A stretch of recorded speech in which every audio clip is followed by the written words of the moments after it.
우리가 어제까지 말씀을 살피면서 예수 그리스도께서 자기의 도성에 들어오셨고 자기에게 합당치 아니한 삶을 살고 있는 자들에게 심판을 선포하셨습니다. 그러나 그 심판은 다시 돌아오라는 기회였습니다. 그래서 예수님은 그들의 모습을 정확하게 볼 수 있도록 세 가지 비유를 가지고서 그들이 지금 성부 하나님을, 성자 예수님을, 성령 하나님을 거역하고 있다라고 말씀을 나누었죠. 그래서 주님께서의 의도는 그들이 그들을 보라는 거예요. 나 자신을 보라는 것이었습니다. 그리고 또 하나의 의도는 돌이키라라는 것입니다. 그런데 참으로 안타깝게 오늘 본문은 이렇게 시작됩니다. 이에 주님께서 그들에 대하여 말씀하셨고 돌아오라고 말씀하시는 그 세 가지 비유 이후에 이에 바리새인들이 가서 어떻게 하면 돌아올까? 어떻게 하면 돌이킬까? 였으면 참 좋겠지만 오늘 본문 15절 읽어보겠습니다. 시작.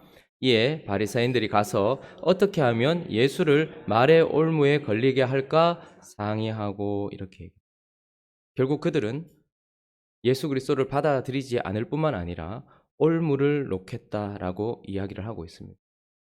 본문의 원어적인 의미는 올무는 짐승을 잡을 때 쓰는 덫을 이야기합니다. 그러니 예수를 겠다 이 말인 것이죠. 그러면서 오늘 두 가지, 원래 이게 주일 본문이었는데 오늘 두 가지를 얘기하는데 먼저는 세금 논쟁을 펼치고 있습니다. 자, 17절 한번 읽어볼까요? 17절 있습니다. 시작. 그러면 당신의 생각에는 어떠한지 우리에게 이르소서. 가이사에게 세금을 바치는 것이 옳으니까 옳지 않니? 세금 문제는 아주 예민한 문제였습니다. 우리가 지금 생각하는 생각으로, 우리가 지금 가지고 있는 판단으로 세금 문제를 생각하면 안 됩니다. 그 당시에 이스라엘 백성들은 선민이었고 하나님께 성전에 자기의 세금을 바치던 시대를 살고 있었죠. 그러나 로마가 그들을 압제하게 되었고 이제 로마의 통치권 안에 들어가는 거예요. 그런데 문제는 무엇입니까? 이제 로마가 이스라엘을 다스리기 시작하니 그 복속 국가인 이스라엘에게 뭘 요구할까요? 로마의 황제 가이사에게 세금을 바치라고 하는 거예요. 그런데 문제는 뭐냐면 로마의 화폐에는 형상이 있어요. 로마 황제의 형상이 있고 동전을 뒤로 돌려보면 신의 아들 누구누구 영원하소서 뭐 이런 문구들이 있단 말입니다. 그러니까 이런 정서적으로 봤을 때 하나님 이외에 다른 신을 섬기지 말라고 했는데 그 동전에는 가이사를 신으로 높이고 있을 뿐만 아니라 하나님 이외에 다른 형상을 만들지 말라고 했는데 거기에는 황제의 형상이 있는 거예요. 그러니까 이것은 우상 숭배일 뿐만 아니라 하나님을 향한 배신이다.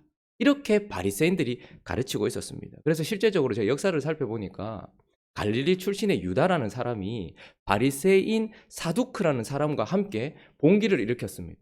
우리가 만약에 이 세금을 낸다고 한다면 이것은 하나님에 대한 반역일 뿐만 아니라 우상숭배다. 그래서 로마에 반역을 하고 진압이 되는 순간 함께 가담했던 2,000명이 십자가에서 못 박혀 죽어요. 그러니까 엄청난 문제인 것입니다. 그런데 이것을 가르쳤던 사람들이 누구였냐 하면 바리새인들이었어요. 바리새인들이 그렇게 만약에 하나님의 형상이 아닌 인간의 형상이 적혀 있고 그것을 신이라고 숭배하고 있는 이 동전을 가이사에게 세금으로 바치는 것은 우상 숭배다라고 바리새인들이 가르치고 있었다라는 말입니다. 자, 그런데 오늘 15절에 보니까 바리새인들은 그러니까 어떤 사람입니까? 세금을 납부하는 것을 반대하는 사람입니다. 자, 그런데 자기들의 제자들을 16절에 누구와 함께 보냅니까? 16절에 자기 제자들을 헤롯 당원들과 정치적으로도 종교적으로도 완전히 반대에 서 있는 사람들입니다. 그러니까 친구가 아닌 거예요. 완전히 적인데 왜냐하면 반대인 것이죠. 자, 그러면 이제 이 논쟁을 시작하는 역사적인 배경을 살펴봤으면 이 논쟁을 시작하는 신학적인 배경을 한번 살펴봐야 되겠죠. 왜 이 사람들이 지금 이렇게 하고 있는가? 먼저는 예수 그리스도께서 하셨던 첫 번째 비유에 딴지를 걸고 있는 겁니다. 첫 번째 비유가 뭐였습니까? 두 아들 비유였습니다. 거기서 너희는 결론이 뭐였습니까? 성부의 권위를 무시했다인 거예요. 그러니까 요한의 세례가 어디서부터냐? 하늘로부터냐? 사람에게서부터냐? 라고 했을 때 예수 그리스도께서 실제로 주장하셨던 것은 요한은 하늘로부터 보냄받은 성부의 권위를 가지고 있었던 자다. 그리고 요한이 외치던 나는 하나님의 권위를 가지고 있는 자다. 나는 하늘로부터 온 권위자다. 라고 이야기했단 말입니다. 그런데 그 비유에 딴지를 걸면서 아 그래? 네가 하늘로부터 왔어? 그래 한번 해보자 라고 이야기하면서 바리새인들은 지금 모든 이스라엘 백성들이 이렇게 배우고 있었기 때문에 지금 이 순간 세금을 바치는 것이 옳습니까? 그런데 그 세금을 받는 사람은 로마 황제고 그 동전은 우상 숭배에 가까운 것인데 이걸 바치는 게 옳습니까? 라고 물어보면서 하늘에서 보낸 하늘의 권위자면 한번 대답해 보라는 거죠. 그런데 거기에 누구를 세워놓은 겁니까? 헤롯 당원을 세워놓은 거예요. 그래서 헤롯 당원은 뭡니까? 세금을 바치는 게 맞다라고 주장하고 있었던 사람들이었습니다. 왜요? 로마와 하나가 되어서 이스라엘을 통치하고 있었던 사람들이었습니다. 그러니까 정반대에 있는 두 사람, 바리새인들은 세금을 내면 우상 숭배다라고 이야기하고 바리새인들의 교육을 받았던 유대인들은 만약에 세금을 내라고 예수님이 말하는 순간 이건 하늘에서 온 사람이 아니다. 하나님의 권위가 있는 사람이 아니다. 라고 이야기할 상황이고 그런데 만약에 세금을 내지 마라. 만약에 세금을 내지 마라라고 이야기하는 순간 헤롯 당원들은 가이사에게 반역을 하네. 잡아가야 되겠네. 라고 체포를 당할 상황이라는 말. 무슨 말씀인지 이해가 가시죠? 상황이 이도 저도 되지 않을, 이렇게 말하면 바리새인들과 유대인들이 일어날 것이고 저렇게 말하면 헤롯 당원들이 그를 잡아갈 상황이다라는 말이죠. 자, 그때에 이제 예수 그리스도께서 이 대답을 하고 계시는데 먼저 19절 한번 읽어볼까요? 19절 있습니다. 시작. 세금 낼 돈을 내게 보이라 하시니 데나리온 하나를 가져왔거든. 지금 예수께서 먼저 이것은 뭐라고 얘기하는 거예요? 세금이다 이렇게 얘기합니다. 그래서 하나님께서 예수 그리스도께서 먼저 인정하시는 것은 모든 국가의 권위, 모든 경계는 하나님이 정하시는 것이고 하나님이 정하신 권위가 합법적으로 거두는 세금은 옳다라고 이야기를 하고 있는 겁니다. 그래서 21절에 보면 먼저 이렇게 얘기하죠. 이르되 가이사의 것은 가이사에게, 이 말은 무슨 말입니까? 그 돈이 합법적인 권위에서부터 와서, 이런 말씀 드려서 죄송한데 삥을 뜯는 것이 아니고 실제로 너희를 지켜주고 있는 어떤 그런 합당한 세금에 대한 것이라면 가이사의 것은 가이사에게 내라라고 이야기하는 거예요. 그런데 한 가지 주님께서는 또 무엇이라고 얘기합니까? 그러면 이제 바리새인들이 일어나겠죠. 자, 그런데 주님께서 이 세금을 내라라고 말할 때 동전을 가져오라고 말씀하셨고 그 동전에 이 형상과 이 글이 누구의 것이냐 물으셨습니다. 20절에 예수께서 말씀하시되 이 형상과 이 글이 누구의 것이냐 이렇게 물으셨어요. 그러니까 가이사의 것입니다 라고 대답을 했죠. 그러니까 예수께서는 모든 권세는 하나님으로부터 나오고 그리고 그 권세가 합당하게 세금을 요구하면 내는 것은 당연한 것이니 가이사의 형상이 있는 그 동전은 가이사에게 내라라고 말씀하십니다. 그러나 거기서 그치지 않고 또 무엇이라고 얘기하십니까? 하나님의 것은 하나님께 바치라라고 이야기합니다. 자, 그러면 여기서 하나님께 바치라, 가이사의 것은 가이사에게 바치라, 하나님의 것은 하나님께 바치라라고 하는 이 바치라라는 단어는 되돌려주라라는 뜻입니다. 그러니까 가이사의 형상이 있고 그것을 신의 아들이라고 말하고 있는 그 동전은 가이사의 것이니 가이사에게 되돌려줘라. 그런데 대신에 너희는 누구의 형상이냐라고 하나님께서 물으시는 거예요. 인간은 하나님의 형상으로 지음받아서 너희 안에는 하나님의 형상이 새겨져 있다는 거예요. 그러므로 하나님의 것은 하나님께 바치라라고 얘기하는 거예요. 그 예수께서는 지금 무슨 말씀을 하시는 겁니까? 가이사에게 세금 바치는 것은 옳으나 가이사에게 경배하는 것은 틀렸다라고 이야기하는 거예요. 그러므로 너희가 합당하게 바쳐야 될 세금을 가이사에게 바치는 것은 해라. 왜? 그 형상과 그 글은 가이사의 것이니 가이사에게 되돌려 줘라. 그러나 너희는 하나님의 형상으로 지음받은 하나님의 것이니 너희 자신은 하나님께 드려라라고 이야기하면서 하나님이 세우신 권위에 복속할 뿐만 아니라 그러나 하나님께 경배해야 될 하나님의 형상인 너희들은 하나님께 너희 삶을 드려라라고 이야기를 하고 있는 것입니다. 자, 이 논쟁이 끝나고 나니까 이제 두 번째 부류가 등장을 하는데 23절 한번 읽어볼까요? 23절 있습니다. 시작. 부활이 없다 하는 그들이 이 말씀을 듣고 놀랍게 여겼어요. 예수를 떠났습니다. 바리새인들과 함께 할 수 없었던 헤롯 당원들이 그날의 친구가 되어서 예수께 나왔다가 떠났어요. 그러고 나니까 이제 사두개인들이 등장했는데 사두개인들은 어떤 사람들이라 얘기합니까? 부활이 없다 하는 사람들입니다.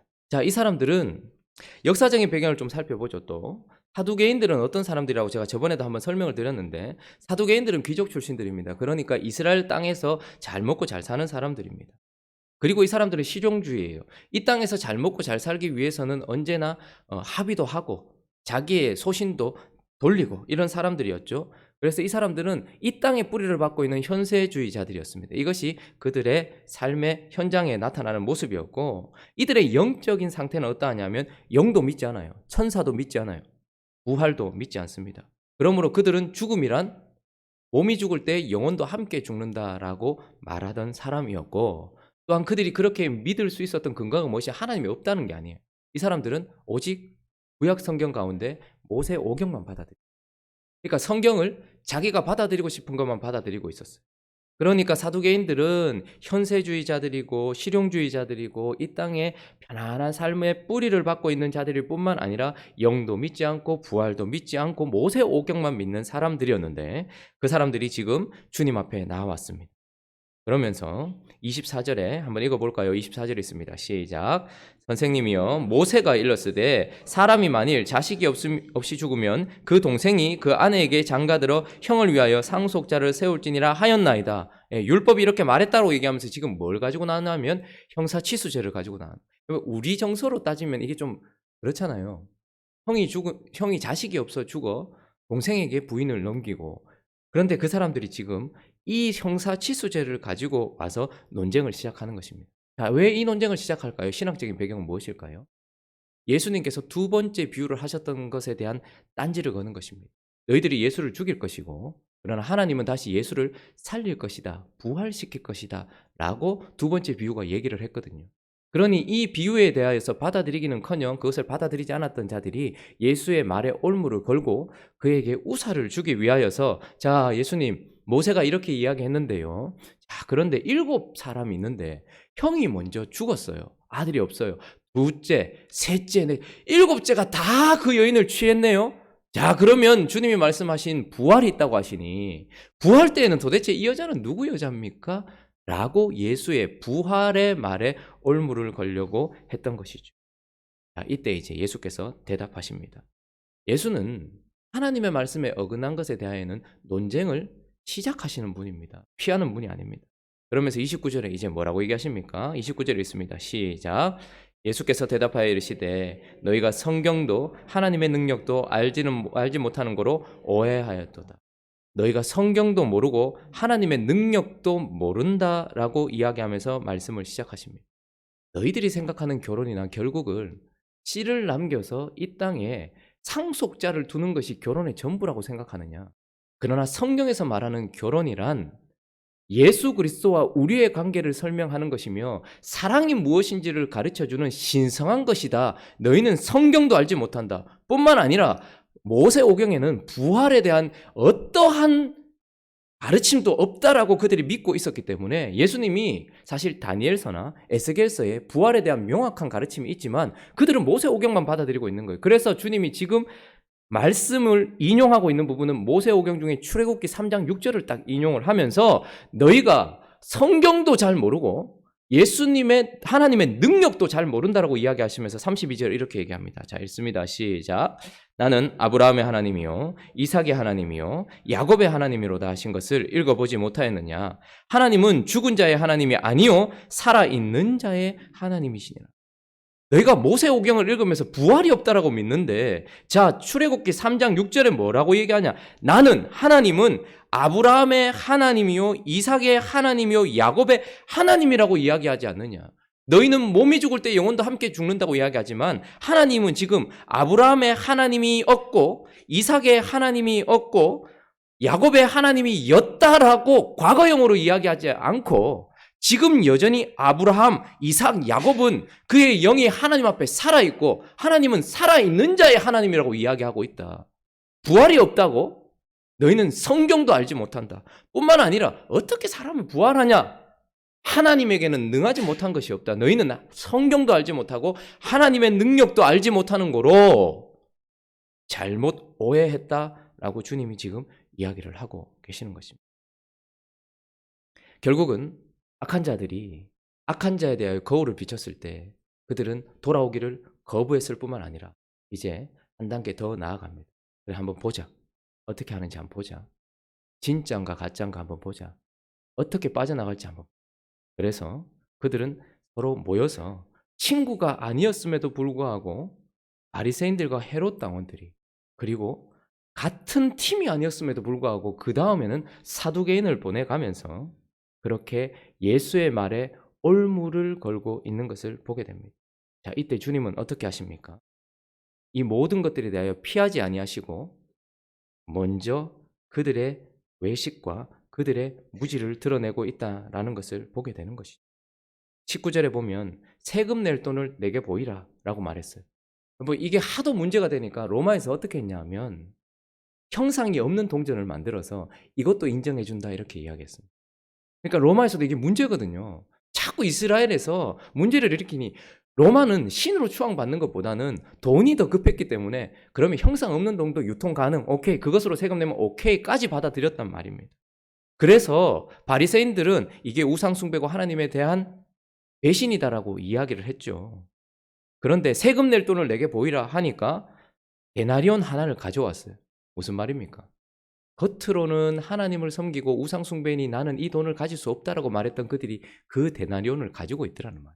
그러니까 예수님께서 먼저 이들의 외식, 이들의 거짓을 드러내고 있는 겁니다. 선생님이요 라고 찾아와서 당신은 참되시고 진실하시고 하나님의 도를 가르치시며 아무도 거리끼니는 없는 사람을 왜 물어보지 아니하시는 하나님인 줄 압니다 우리가 라고 이야기하는 그 외식과 어떻게 로마의 돈을 가지고서 하나님을 섬기냐라고 말하면서 그 돈이 더럽다라고 말하지만 그도 그 돈을 가지고 있는 그 외식을 드러내고 계시는 것이죠.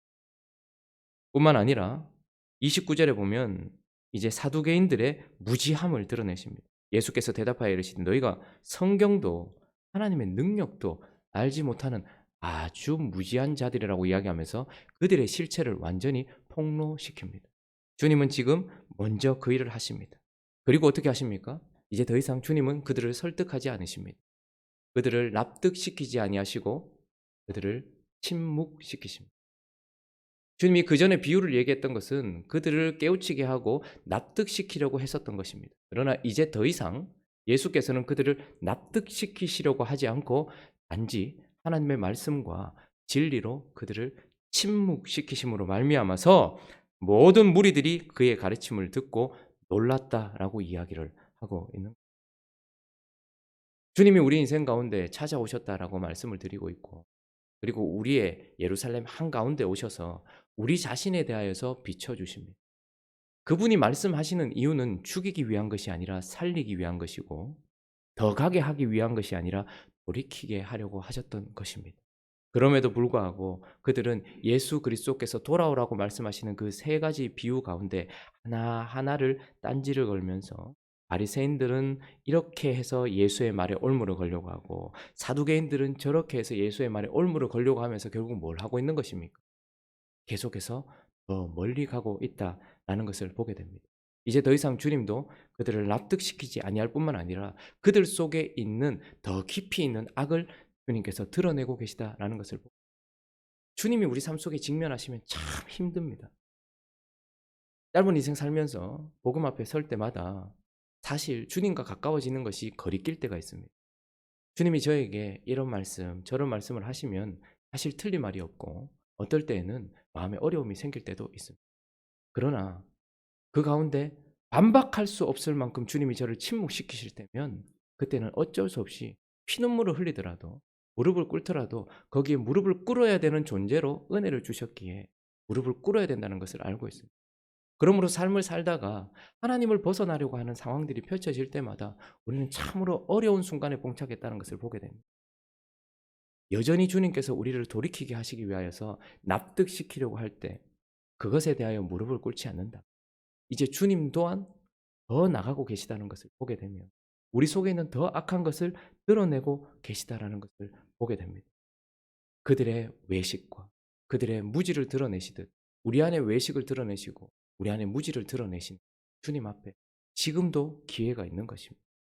이제라도 돌이켜서 주님 앞에 서서 주님이 하시는 말씀 순종하면서 그렇게 나아가는 행복한 우리 교회가 되어서 주님이 하신 말씀에 지금 딴지를 걸고 있고 주님이 하신 말씀에 지금 거역하고 있는 그런 태도에서 우리는 벗어나는 행복한 우리 교회 되시기를 예수 그리스도의 이름으로 축원합니다. 같이 한번 기도하겠습니다. 세 가지 비유 이후에 세 가지 논쟁이 이어지고 있습니다. 그들은 정확한 표대를 가지고서 나왔습니다. 예수님이 하셨던 비유 하나하나에 지금 올무를 걸고 있는 것을 보게 됩니다. 주님 말씀 앞에 우리가 다시 한번 서면 좋겠습니다. 주님이 내게 무엇을 말씀하시는지 그 말씀을 듣고서 올무를 놓을 것이 아니라 회개하며 돌아오는 우리가 되어서 날마다 개혁되어져가는 공동체, 날마다 거룩해져가는 공동체, 날마다 거룩한 하나님의 백성이 되게 해달라고 그렇게 기도했으면 좋겠고, 또 각자의 기도 제목들을 가지고 또 한 주를 시작할 때 하나님께서 힘을 달라고 우리 함께 기도하며 나가도록 하겠습니다. 기도하겠습니다.